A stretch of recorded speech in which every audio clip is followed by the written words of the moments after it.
नमस्कार दोस्तों, मैं अजय कुमार तांती एक बार फिर अपने चैनल मैथ्स विद अजय पाठशाला में आप लोगों को तहे दिल से हार्दिक स्वागत करता हूं। तो जैसा कि दोस्तों आज मेरा रेशियो का ये तीसरा वीडियो है। इससे पहले मैं रेशियो का 2 और वीडियो बना चुका हूं।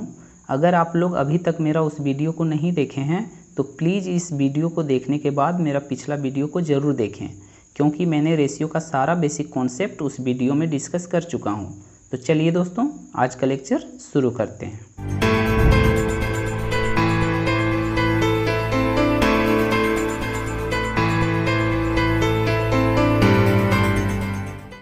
तो दोस्तों आज का मेरा हेडिंग है संख्या में जोड़ने या घटाने के आधार पर। तो चलिए हम लोग क्वेश्चन से समझते हैं। तो मेरा पहला क्वेश्चन है, जब दी गई 2 संख्याओं में प्रत्येक में 1 जोड़ा जाए तो उसका अनुपात 3:4 हो जाता है, और जब उसी संख्या में से प्रत्येक में 5 को घटाया गया तो अनुपात 7:10 हो जाता है। तो बताइए संख्याएं कितनी हैं। कहने का मतलब है हमको दोनों संख्या बताना है। तो चलिए सबसे पहले हम इसको बेसिक से समझते हैं। तो हम मान लेते हैं कि मेरा दोनों संख्याएं x और y। अब अकॉर्डिंग टू क्वेश्चंस, जैसा कि हमको प्रश्न में बोला गया है कि जब प्रत्येक में 1 को जोड़ा गया, कहने का मतलब है x में भी और y में भी, तो मेरा रेशियो हो गया था 3:4। अब यहाँ हम क्रॉस मल्टीप्लाई करेंगे तो हो जाएगा मेरा 4x + 4, और जब नीचे से ऊपर करेंगे तो हो जाएगा 3y + 3। अब यहाँ हो जाएगा 4x, ये 3y इधर आके माइनस का 3y = 3, ये +4 उधर जाके हो जाएगा माइनस का 4। अब ये मेरा बच जाएगा 4x - 3y = माइनस का 1। इसको हम एक इक्वेशन मान लेते हैं। अब फिर से हमको बोला गया है कि जब प्रत्येक में 5 को घटाया गया, कहने का मतलब यही संख्या में, तो हम इस बार 5 को घटा रहे हैं। तो मेरा रेशियो आ गया था 7:10। अब यहाँ भी हम क्रॉस मल्टीप्लाई करेंगे तो ये हो जाएगा 10x - 50 इक्वल हो जाएगा 7y - 35। अब ये हो जाएगा 10x, ये 7y इधर आके हो जाएगा माइनस का 7y इक्वल हो जाएगा -35, और ये -50 उधर जाके हो जाएगा प्लस का 50। अब यहाँ से मेरा बच जाएगा 10x - 7y = यहाँ मेरा बच जाएगा 15। इसको हम सेकेंड इक्वेशन मान लेते हैं। अब हम फर्स्ट इक्वेशन और सेकेंड इक्वेशन को हल करते हैं और देखते हैं मेरा आंसर क्या होता है। तो मेरा फर्स्ट इक्वेशन था 4x - 3y = -1, और सेकेंड इक्वेशन है 10x - 7y = 15। ये मेरा पहला इक्वेशन था और ये दूसरा। अब हम फर्स्ट इक्वेशन में सेकेंड इक्वेशन का फर्स्ट नंबर से मल्टीप्लाई, और सेकेंड इक्वेशन में फर्स्ट इक्वेशन का फर्स्ट नंबर से मल्टीप्लाई कर देंगे। तो अब मेरा यहाँ से हो जाएगा 4 × 40x - 3 × 30y बराबर हो जाएगा माइनस का 10, और यहाँ जब मल्टीप्लाई करेंगे तो हो जाएगा 40x - 7 चौके 28y बराबर 15 चौके 60। अब यहाँ हम साइन को चेंज कर लेते हैं, तो प्लस है माइनस हो जाएगा, माइनस है प्लस, यहाँ प्लस है तो माइनस, ये मेरा कट जाएगा।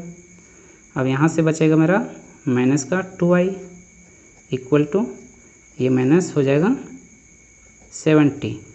अब ये माइनस से माइनस कट जाएगा, 2 से कट जाएगा ये 35 बार, तो y का मान आ जाएगा मेरा 35। अब इस y का मान या फिर हम समीकरण 1 में या 2 में हम पुट कर देते हैं। तो चलिए हम 1 में पुट कर दे रहे हैं। तो मेरा पहला इक्वेशन था 4x माइनस 3 और y का मान आ गया है 35 इक्वल था माइनस का 1। अब ये हो जाएगा 4x माइनस ये जब मल्टीप्लाई करेंगे तो हो जाएगा 105 इक्वल टू माइनस का 1 था। अब ये हो जाएगा 4x equal to -1 E minus 105 उधर जाके हो जाएगा प्लस का 105। अब यहाँ से बचेगा मेरा 104। जब इससे कट जाएगा मेरा 26 टाइम्स तो मेरा x का मान आ जाएगा 26। अब हम देख सकते हैं कि मेरा दोनों संख्या आ गया है जो है मेरा 26 और 35। अब हम चलिए इसको शॉर्ट तरीक़ा से भी समझ लेते हैं। तो हम इसको मेथड 2 नाम दे देते हैं। तो हम मान लेते हैं कि दोनों मेरा संख्याएं x और y है। अब हमको बोला गया था जब प्रत्येक में एक जोड़ा गया, कहने का मतलब x में भी और y में भी एक जोड़ा गया, तो मेरा रेशियो आ गया था 3:4। और जब यही संख्या में प्रत्येक में 5 को घटाया गया तो मेरा रेशियो आ गया था 7:10। अब हम देख रहे हैं चूँकि मेरा संख्या ये है तो पहले एक को जोड़ा गया और दूसरे कंडीशन में 5 को घटाया गया। तो हम टोटल यहाँ से यहाँ डिफरेंस देखें तो 6 है और इधर भी 6 है। बट हम रेशियो का डिफरेंस देखें, चलिए हम पेन बदल ले रहे हैं। जब हम रेशियो का डिफरेंस देखें तो 7 और 3 का डिफरेंस है 4 और 10 और 4 का डिफरेंस है 6। ये मेरा इक्वल नहीं है। अगर ये मेरा इक्वल होता तो हम डायरेक्ट 6 के बराबर रख देते हैं। अब चलिए देखते हैं। तो यहाँ समझना है कि मेरा पहले का रेशियो था 7:10 और बाद में हो गया 3:4। तो ये कब हुआ था? जब प्रत्येक में 6 को जोड़ा गया था।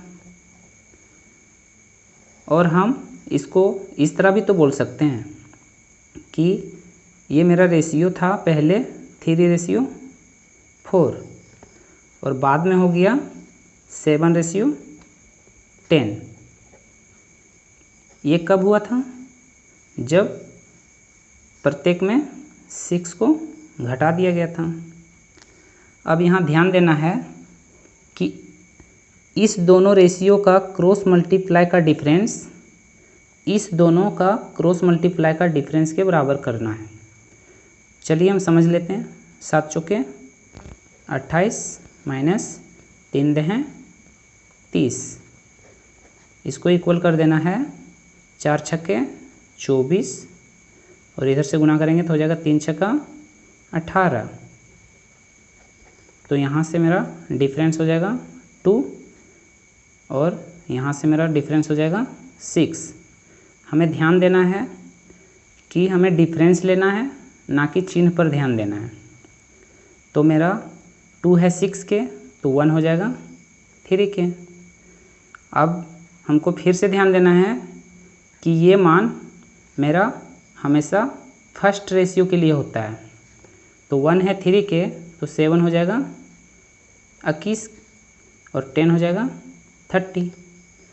अब चूंकि ये मेरा 7:10 का मान है तो ये कब आया था? जब हम संख्या में प्रत्येक में 5 को घटाए थे। तो कहने का मतलब है जब हम फिर से इसमें 5 को जोड़ देते हैं तो हम संख्या जगह पहुंच सकते हैं। तो यहाँ भी 5 को जोड़ दे रहे हैं और यहाँ भी 5 को जोड़ दे रहे हैं। तो ये हो जाएगा 21 और 5 26 और 30 और 5 35। तो ये मेरा आ गया दोनों संख्या। अब यहाँ भी देख लेते हैं। तो 10 दिया 30 और 7 चौके 28, ये दोनों का डिफरेंस कितना हो गया? 2। और अब ये दोनों को क्रॉस मल्टीप्लाई का डिफरेंस लेंगे तो 10 छक्के 60 और 7 छक्के 42, 60 और 42 का डिफरेंस 18। ये 2 जब 18 के बराबर है तो 1 हो जाएगा 9 के बराबर। अब हम बता चुके हैं ये मेरा फर्स्ट रेशियो के लिए होता है, तो 1 है 9 के इक्वल, तो 3 हो जाएगा 27 के इक्वल, और इसी तरह 4 हो जाएगा 36 के बराबर। अब हम देख सकते हैं कि ये मान मेरा 3:4 के है। तो ये कब आया था? जब संख्या में प्रत्येक में एक जोड़ा गया था। कहने का मतलब है जब हम फिर से ये दोनों में से एक घटा देते हैं तो फिर हम संख्या जगह पहुंच सकते हैं। तो इसमें भी 1 घटा देंगे और इसमें भी 1 घटा देंगे, तो 27 में एक चल जाएगा, कितना बचेगा 26, और 36 में एक चल जाएगा तो बचेगा 35। तो दोस्तों हम देखते हैं कि दोनों कंडीशन में मेरा आंसर सेम आता है। तो दोस्तों यह मेथड बहुत ही मेरा इम्पोर्टेंट है, क्योंकि इस मेथड का यूज हम लोग age, mixture and alligation, partnership आदि सवालों में करेंगे। दोस्तों अगर किसी को यह मेथड समझ में नहीं आ रहा है तो आप लोग वीडियो को एक बार फिर से देखें। तो चलिए दोस्तों इसी प्रकार के क्वेश्चंस को हम लोग और भी करने का प्रयास करते हैं, ताकि इस मेथड का यूज करना हम लोग अच्छी तरह से सीख सकें। तो मेरा अगला क्वेश्चन है, दो संख्याओं का अनुपात 2:3 है। जब प्रत्येक संख्या में 20 जोड़ा जाता है तो उसमें 4:5 का अनुपात हो जाता है। तो दोनों संख्याएं ज्ञात कीजिए। तो चलिए देखते हैं, मेरा ये क्वेश्चन था 2 नंबर का। चूँकि पहले रेशियो मेरा था 2:3 और बाद में हो गया 4:5। कब? जब प्रत्येक में 20 को जोड़ा गया। तो अब हम देख रहे हैं कि ये दोनों का डिफरेंस 2 और इधर भी दोनों का डिफरेंस 2 है। तो हम पिछला वीडियो में बता चुके हैं जब मेरा ये दोनों का डिफरेंस इक्वल हो तो मेरा डायरेक्ट 2 इक्वल हो जाएगा 20 के। तो 2 है 20 के इक्वल, तो 1 है 10 के इक्वल। अब हम ये भी बता चुके हैं कि ये मान मेरा हमेशा फर्स्ट वाले रेशियो के लिए होता है। तो 1 है 10 के, तो 2 हो जाएगा 20 के इक्वल, और 3 हो जाएगा 30 के इक्वल। तो मेरा दोनों संख्याएं 20 और 30 है। अब चलिए नेक्स्ट क्वेश्चन को समझते हैं। तो मेरा अगला क्वेश्चन इस प्रकार है कि अनुपात 7:13 के पदों में क्या जोड़ा जाए जिससे वह 2:3 का अनुपात हो जाए। कहने का मतलब है इस बार हमें जोड़ी गई संख्या को ज्ञात करना है। तो ये क्वेश्चन नंबर मेरा था 3। तो यहाँ भी हम सेम मेथड का अप्लाई करेंगे। चूँकि पहले मेरा रेशियो था 7:13 और बाद में हो गया 2:3। ये कब हुआ था, कितना जोड़ने पर, यही तो हमको फाइंड करना है। तो हम मान लेते हैं कि दोनों में x जोड़ने पर ऐसा हुआ है। अब हम देख रहे हैं कि ये दोनों का डिफरेंस मेरा सेम नहीं है, तो हम इस मेथड का अप्लाई करेंगे। कहने का मतलब है ये दोनों रेशियो का क्रॉस मल्टीप्लाई का डिफरेंस इक्वल कर देंगे ये दोनों का क्रॉस मल्टीप्लाई का डिफरेंस के। तो इधर हो जाएगा 7 तिया 21 और इधर से 13 दूना 26। तो 21 और 26 का डिफरेंस 5 इक्वल हो जाएगा 3x और इधर से 2x। तो 3x और 2x का डिफरेंस x। तो मेरा दोनों में 5 को ऐड किया गया था, तो मेरा आंसर 5 हो गया। अब चलिए नेक्स्ट क्वेश्चन को समझते हैं। मेरा अगला क्वेश्चन है कि दो संख्याओं का अनुपात 3:5 है।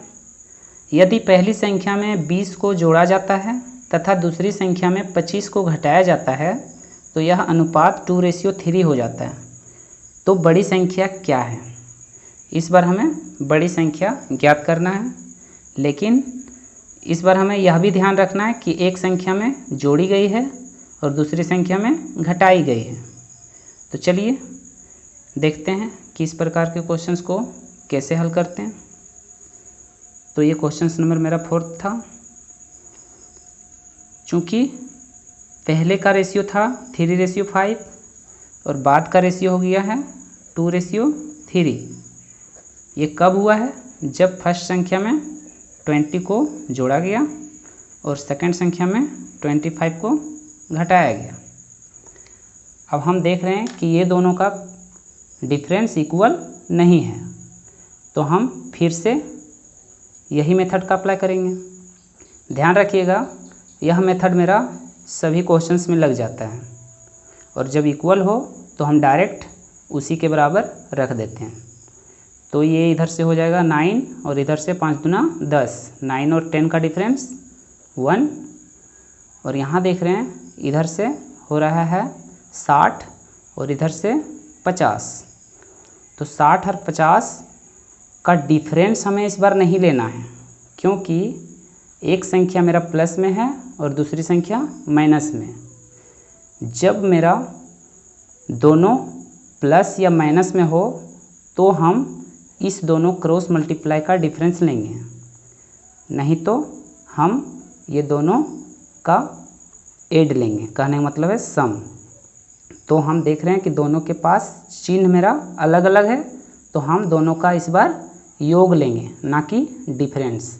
तो इधर से 50 और इधर से 60, तो 50 और 60 का जोड़ हो गया मेरा 110।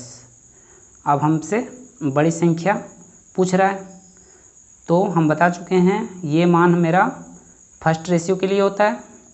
तो ये दोनों में से बड़ी संख्या क्या है? 5। तो 1 है मेरा 110 के, तो 5 हो जाएगा 550 के। ये हो जाएगा मेरा आंसर। चलिए नेक्स्ट क्वेश्चन को समझते हैं। तो मेरा अगला क्वेश्चन इस प्रकार है, दो व्यक्तियों की आय में 5:6 का अनुपात है तथा उनके खर्चों का अनुपात 4:5 है। यदि प्रत्येक व्यक्ति 600 रुपया बचाता है तो उनके आय ज्ञात करें। ये क्वेश्चन नंबर मेरा था 5 नंबर। इस क्वेश्चन को करने से पहले हम कुछ चीज़ें समझ लेते हैं। जैसे आय इक्वल होता है खर्च प्लस बचत के। इंग्लिश में कहें तो इनकम इक्वल हो जाएगा एक्सपेंडिचर प्लस सेविंग के। अब चलिए क्वेश्चंस को देखते हैं। तो मेरा इनकम का रेशियो दिया गया था कितना? 5:6 और एक्सपेंडिचर का रेशियो दिया गया है 4:5। अब हम इनकम में एक्सपेंडिचर को माइनस कर देंगे तो मेरा सेविंग बचेगा, और प्रत्येक कोई सेविंग कितना कर रहा है? 600 का। अब हम देखते हैं कि ये दोनों का डिफरेंस 1 है और इधर भी 1 है, तो हम डायरेक्ट 1 रख सकते हैं 600 के इक्वल। अब 1 है मेरा 600 के बराबर, तो हमसे इनकम पूछ रहा है, तो इस 5 का मान हो जाएगा 3000 और इस 6 का मान हो जाएगा 3600। ये मेरा दोनों का इनकम हो जाएगा। अब चलिए अगले क्वेश्चन को समझते हैं। तो मेरा अगला क्वेश्चन है, ए और बी की आय का अनुपात 3:2 है और उनके व्यय का अनुपात 5:3 है। यदि प्रत्येक 1000 रुपया की बचत करे तो ए की आय है। ये क्वेश्चन नंबर मेरा था 6। यहाँ मेरा इनकम का रेशियो दिया है कितना? 3:2 और एक्सपेंडिचर का रेशियो दिया है 5:3। तो सेविंग प्रत्येक कितना किया है? 1000 का। इस बार हम देख रहे हैं कि ये दोनों का डिफरेंस और ये दोनों का डिफरेंस मेरा वापस में बराबर नहीं है, तो हम ये दोनों का क्रॉस मल्टीप्लाई का डिफरेंस, ये दोनों का क्रॉस मल्टीप्लाई का डिफरेंस रखेंगे। तो इधर हो जाएगा 3 3 जा 9 और इधर 5 2 जा 10।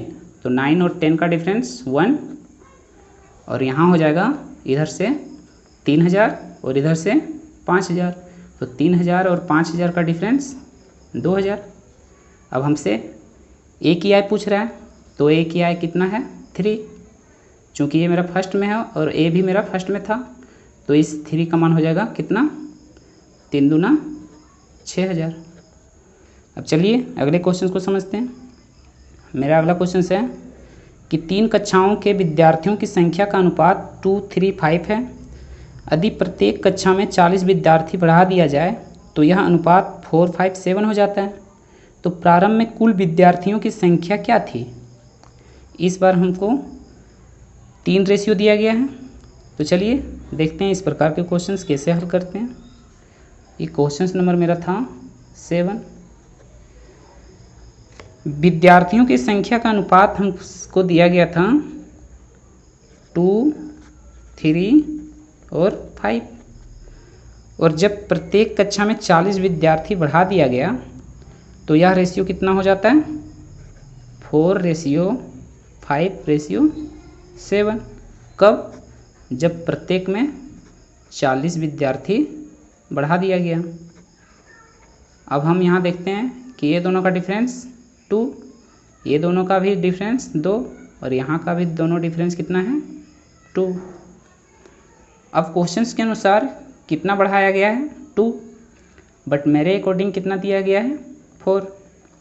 तो हम 2 रख सकते हैं 40 के, तो 1 हो जाएगा कितना? 20 के। अब हमको प्रारंभ में कुल विद्यार्थियों की संख्या बताना है, कितना था? तो 2, 3, 5 और 5 10, तो 1 है 20 के, तो इस 10 का मान हो जाएगा कितना? 200 के। हम इसको प्रथम 2 रेशियो के यूज करके भी आंसर निकाल सकते हैं। जैसे 5 2 जा 10 और 3 4 जा 12, तो 10 और 12 का डिफरेंस 2। अब 2 है किसके इक्वल? 40 के। अब 2 है 40 के इक्वल, तो 1 हो जाएगा 20 के। फिर से मेरा 10 का इक्वल मान हो जाएगा कितना? 200 का। तो दोस्तों आज का क्लास हम यहीं पर रोकते हैं। उम्मीद करते हैं कि अब आप लोग इस प्रकार के प्रश्न को कर लेंगे। दोस्तों अगर वीडियो आप लोगों को समझ में आ रहा है तो प्लीज़ इसे लाइक, सब्सक्राइब और हाँ अपने दोस्तों को शेयर करना ना भूलें। तो चलिए फिर मिलते हैं हम लोग अगले वीडियो में। Thank you for watching this video. Have a nice day to all. Thank you.